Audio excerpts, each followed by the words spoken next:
Hi there.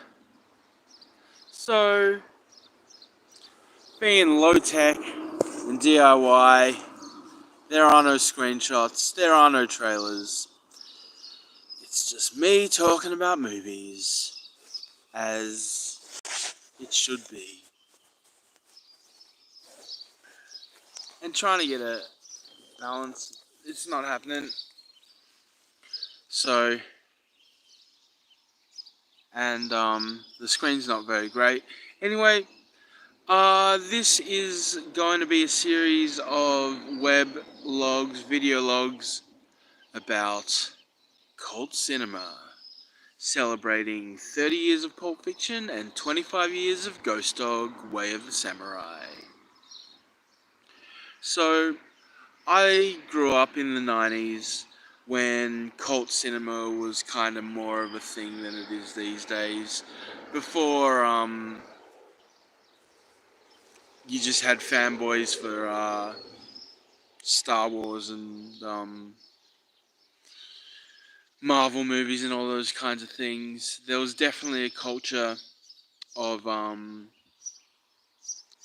midnight films, cult films, remembering, quoting films, uh, film nerd shit, I guess. Um, and, you know, sorry, I'm talking off the cuff, so this isn't very interesting. Anyway, films like Apocalypse Now, um, Fellini films. Um,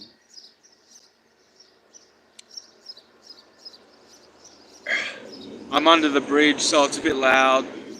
And, got all the classics. There's a mix, Tarkovsky,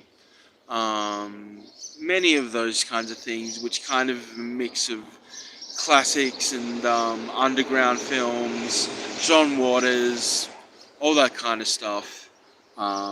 And as I say, to celebrate Pulp Fiction turning 30, Ghost Dog Way of the Samurai turning 25, I thought I would talk about such films, cult classics, as well as some films that may not have that status, but I certainly feel that they deserve it. Because to me, if a cult film is one that you can watch over and over again, maybe to some extent, sometimes not so much. Um, but yeah, anyway, to kick it off, I will start with that. I don't know whether you're getting my face like at all, Doesn't matter. Nobody watching. So, as I say, to kick it off, start out with one of my first loves of cult cinema, of midnight cinema, A Clockwork Orange, made in 1971. I believe it's 134 minutes, if I'm not incorrect. Starring Malcolm McDowell. I think it's Patrick McGee. Um, and also featuring David Prowse, I believe, whose other claim to fame was starring as the body, at least, of Darth Vader in the Star Wars original films. Um, it had an interesting release um, history, I guess, or story. There was a problem because because Kubrick wanted the film to be shown in widescreen in a certain way. I can't remember the ins and outs, but there was some kind of problem about getting it into cinemas in the right aspect ratio, and them having to paint the screens or whatever. Um, and I believe that's actually like, again, I don't have it in front of me. I read this a long, long time ago. A Clockwork Orange wasn't actually available in Australia for over almost 30 years. I believe it was re-released in Australia in 1998 or 1999. Um, and the only way you could get it before that was like Swedish bootlegs with subtitles and things, which is on VHS, obviously back in the 90s, which is the way I was originally able to see it, I guess. My brother had a bootleg that I found in his bedroom and watched it and was kind of. I mean, look, it's one of those films that's just so stylish, so watchable if you're not squeamish, I guess. Even the violence is stylized and well. Um, I don't know. I mean,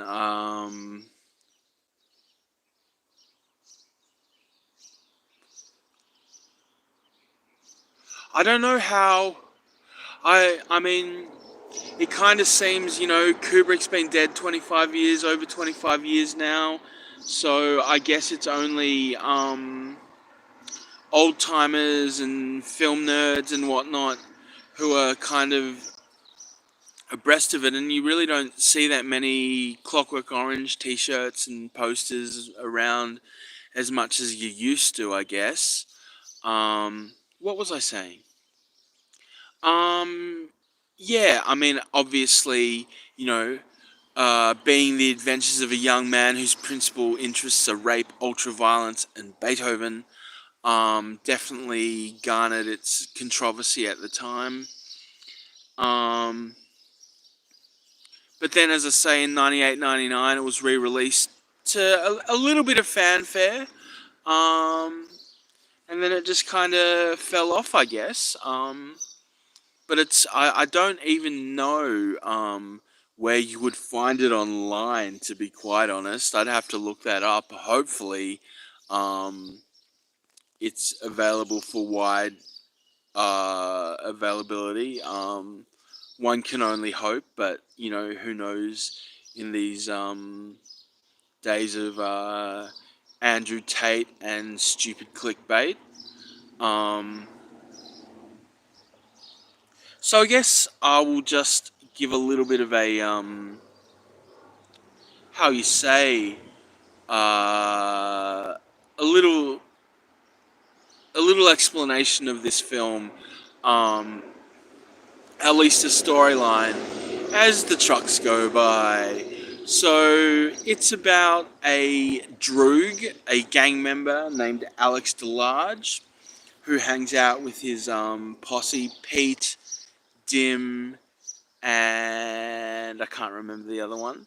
Um, and they kind of live in a futuristic England of kind of brutalist architecture and kind of Bauhaus uh, furnitures and all these kinds of things. So super stylized, and basically they go about causing havoc, rape, pillage, and violence and whatnot. And there's disharmony amongst the gang. Um, Alex is a classic kind of narcissistic egotist. Uh, I guess almost a sociopath. I guess um, who, as I say, has you know lives two lives, um,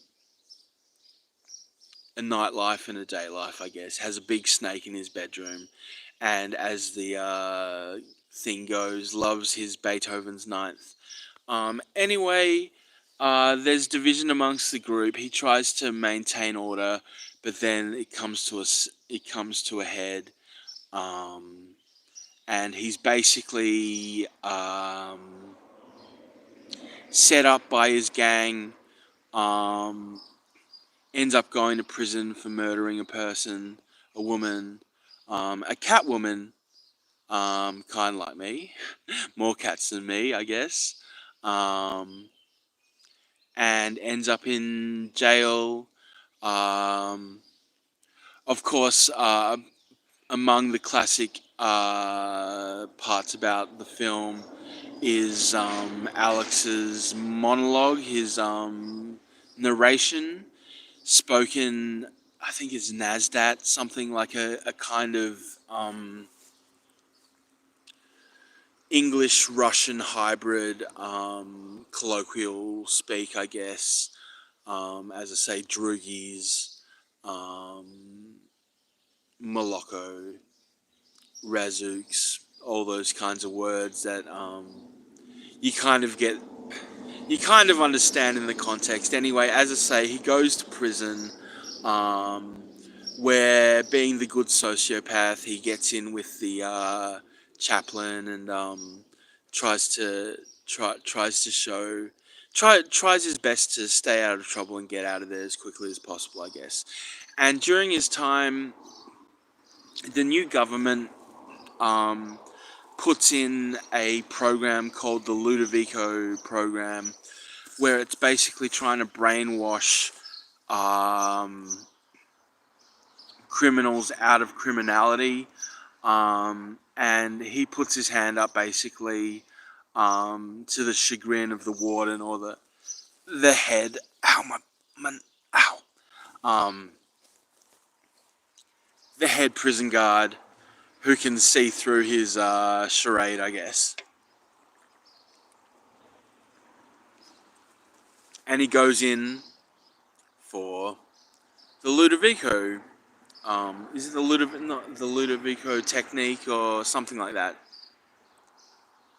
Um, anyway, this involves him basically being strapped to a seat with his eyes clamped open, watching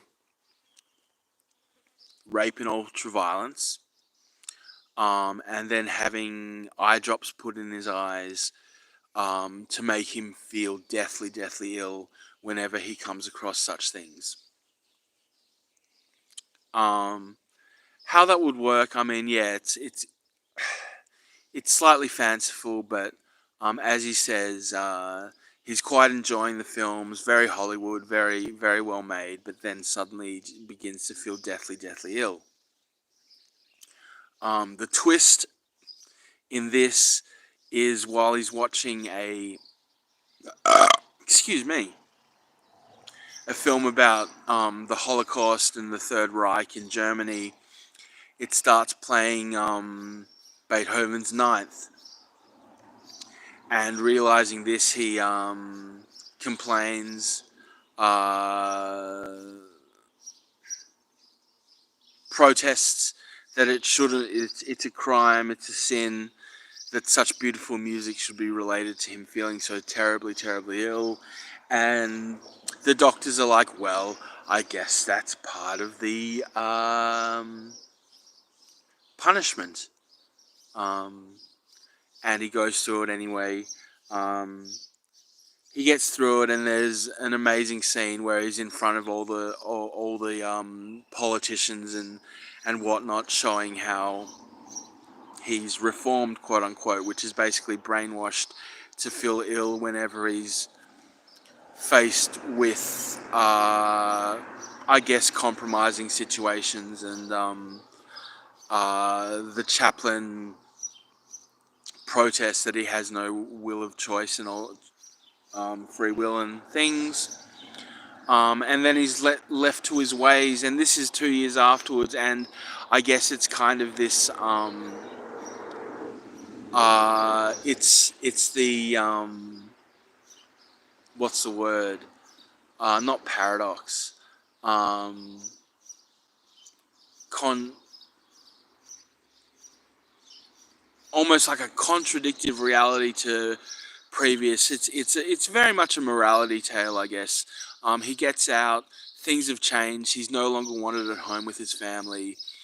He gets beat up by homeless people, who he by a person that he had predated upon previously, and then when the police come along, it's his old droogs, Georgie and Dim, who take him and almost drown him and leave him for dead. Um, and then he's caught in the rain, and finally find somewhere to find solace in, and it turns out to be the home of his previous victims. Um, and they are kind of dissidents against the government who find out who he is. But while they have seen him in the news and know that he's the patient of that Ludovico program, Ludovico technique, I think, he inadvertently lets was the one who defiled his wife, who broke into his home and basically destroyed him. And so basically, they find out about his weakness for Beethoven. He's drugged, locked in an attic, and the music's played at full blast underneath him. Um, After which he attempts to end his life. Um, and then there's a pretty nice montage of newspapers about what had happened and all these kinds of things. And he's back in hospital. Um, the politicians are, happy that it doesn't show him being deprogrammed, so I don't know how he is deprogrammed. Um, and then there's another amazing scene where the psychiatrist is showing him slides of scenes, and um, it just shows that he's back to basically his evil ways or his misguided ways. Um, and then there's just the final moments of the film I just love are of him dreaming of violence and death and destruction, and then he says, "Oh, I was cured, all right." And then it cuts to red, and Singing in the Rain plays. So that's basically the story of the film, and um, I guess, as I say, geez, Louise, I probably watch this film every 1 or 2 years.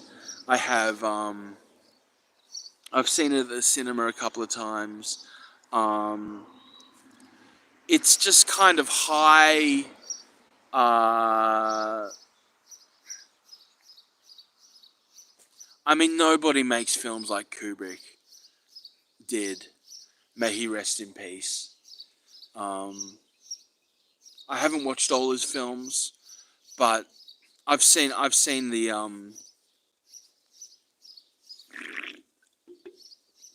the main ones, and they're all different. But this one,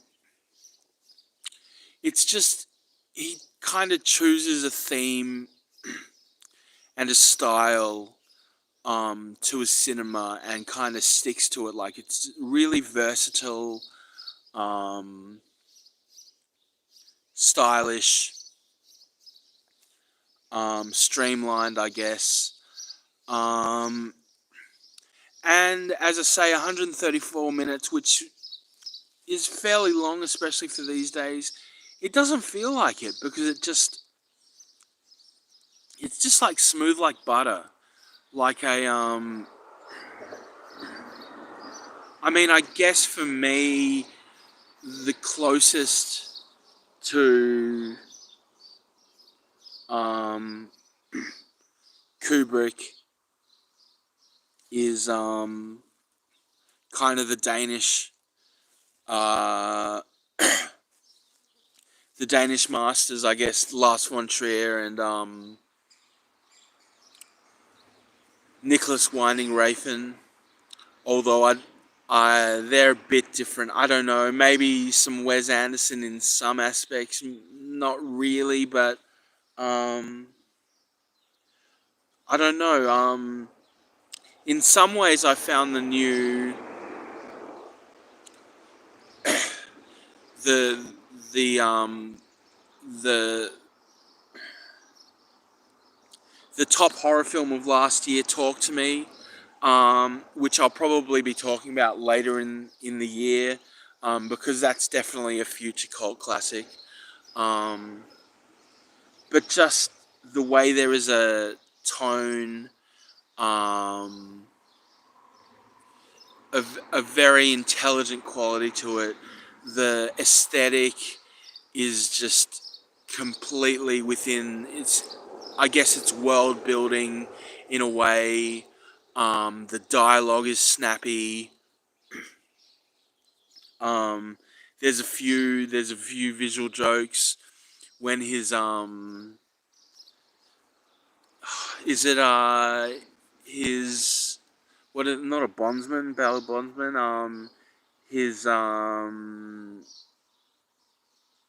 the guy, his, not a social worker, maybe like a social worker, but yeah, he's coming in and telling him about how he's been getting in trouble, and tries and import the the seriousness of the situation, and then rocks Alex in the nuts, and he walks away, and this guy drinks a glass of water, and then realizes it's got a um, a pair of false teeth in it, and he kind of gulps and in disgust, which always makes me happy. And then there's the scene in the record store, and the fight with the rival gang are all very snappy kind of moments.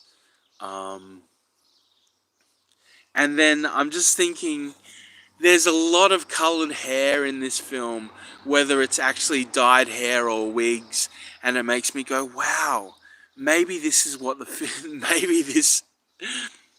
maybe this film still passes off as being futuristic.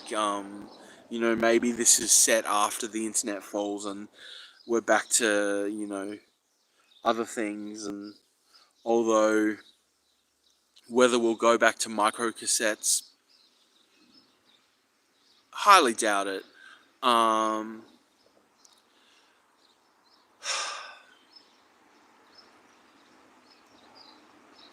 what else? Is there anything else to say? I'm almost at 25 minutes. There's been a few people watching, so thank you very much. If you found this of interest, probably not. That's all right. Um, yeah, the morality tale is really the way it's almost heavy-handed, how the tables turn and all these kinds of things. Um, which is what you really want in a film, is just, I mean, it is and it isn't heavy-handed. Um, kind of what goes around comes around, but then he doesn't really learn his lesson in the end. Um, there's nothing different about him except this kind of violence castration that's occurred to him. Like he's no better than he was beforehand, just as arrogant, just as sociopathic. Um,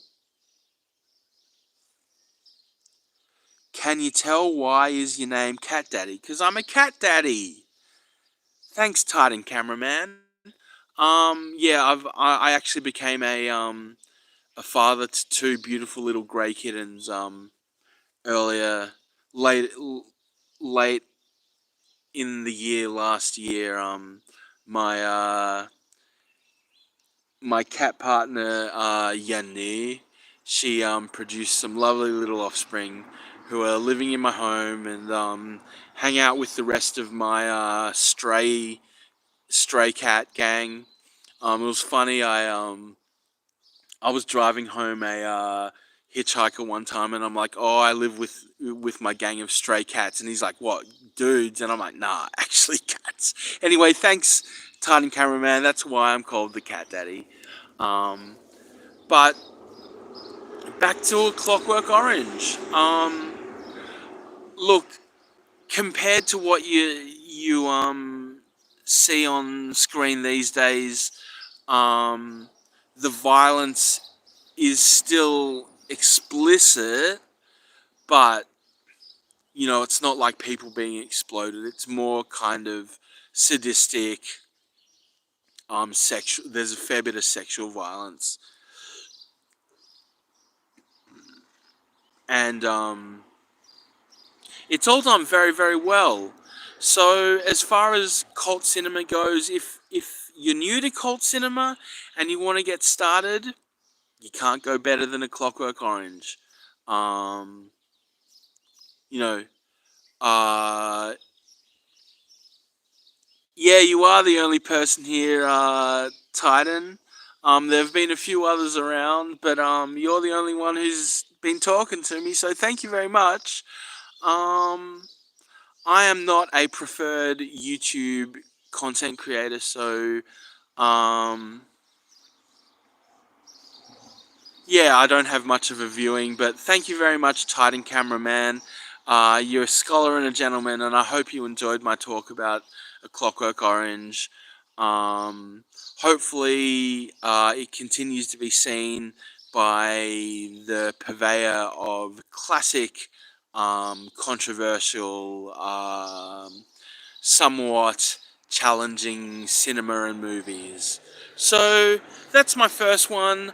I think next time I'm gonna I'm gonna try and balance it out with some oldies and some certifieds and some other films that I think ought to be's. Um, can't say exactly what I'm gonna watch. Maybe a French film. We'll certainly see what we see. Um, and I'm afraid my this is going to be a very subjective list. It's basically down to like my cinema collection and whatever I can watch on Flickstore, um, and whatever I can rally up. Um, so yeah, not to say that that's terrible, but I should be able to crack 52 films in 52 weeks. So thank you all for sticking around to hear me talk about A Clockwork Orange. As I say, let me know if it's available online. I'll have to look that up. But cinema is life, and cult cinema is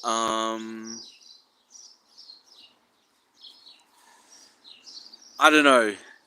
God bless cult cinema. God bless the lords of cult cinema and all those who enjoy it. And may you all have a wonderful Saturday. And I will catch you next week with another film of the cult variety. Peace to the lovers. Thank you kindly.